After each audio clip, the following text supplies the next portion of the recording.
Welcome to Up1 Auto Accessories Shop. Ayun, good day ulit mga kapuan. Meron po kaming client dito, Toyota Vios. Bale si client po ay from Quezon City pa po. Dumayo lang siya dito sa Bacoor para magpa-install po dito sa ating munting shop ng Relnab Android head unit at dalawang set po ng JBL speaker. Dito po natin siya ilalagay sa front door. Left and right po yan, at saka dito po sa back door, left and right na rin po. So bali mga kaapuan, tinanggal na po namin yung mga stock speaker ng Toyota Vios. At ito po yung speaker, yung stock na speaker ng Vios sa mga kaapuan. Kung mapapansin nyo po ay napakaliit po ng magnet ng stock speaker ng Vios. At ito naman po mga kaapuan yung ipapalit natin, ang JBL speaker po. Ayan, tingnan nyo po yung diferensya ng stock dito po sa JBL speaker.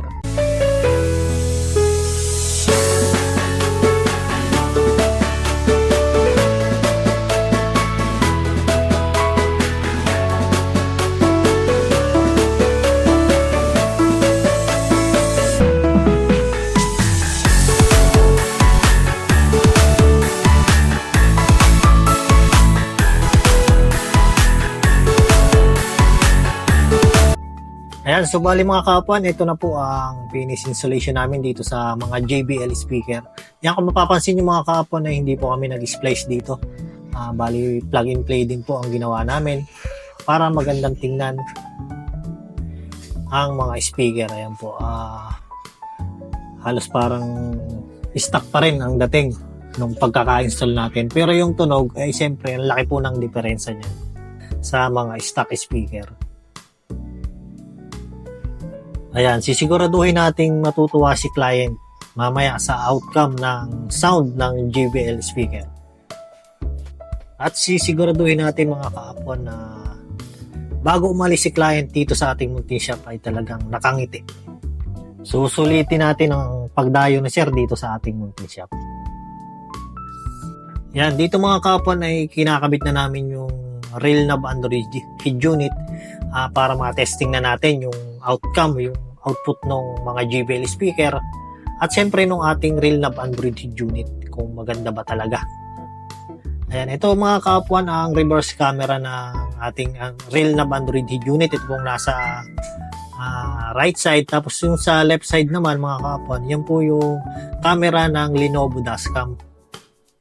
Bali mga kapuan, ito na po ang ating finished product, ang ating finished installation dito po sa Toyota Vios. So bali mga kapuan, ito po ang outcome ng ating Relnab Android head unit. Sa ating Relnab Android head unit pala mga kapuan ay kasama na po ang panel frame at may kasama na rin po itong reverse camera.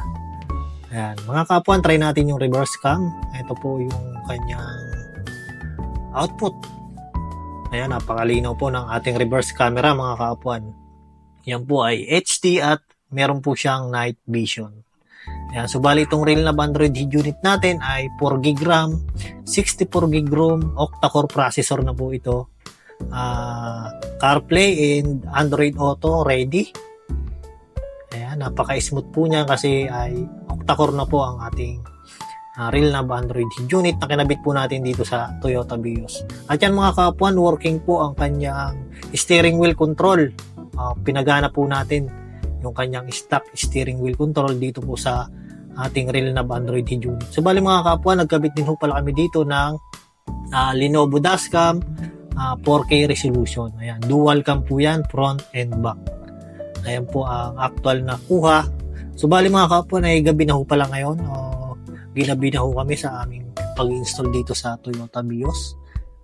Ayan, ang kagandahan po niyan ay pwede nyo pong adjust yung focus ng ating camera using lang po ang pag-touch sa screen up and down. Ayan. Tapos mga kapuan, nagkabit din po pala kami dito ng underseat subwoofer. Hindi na lang ho namin napakita. Sa mga napapaibig po dyan, kung gusto nyo rin ito, PM lang ho kayo sa aming page. Hanggang dito na lang po. Salamat!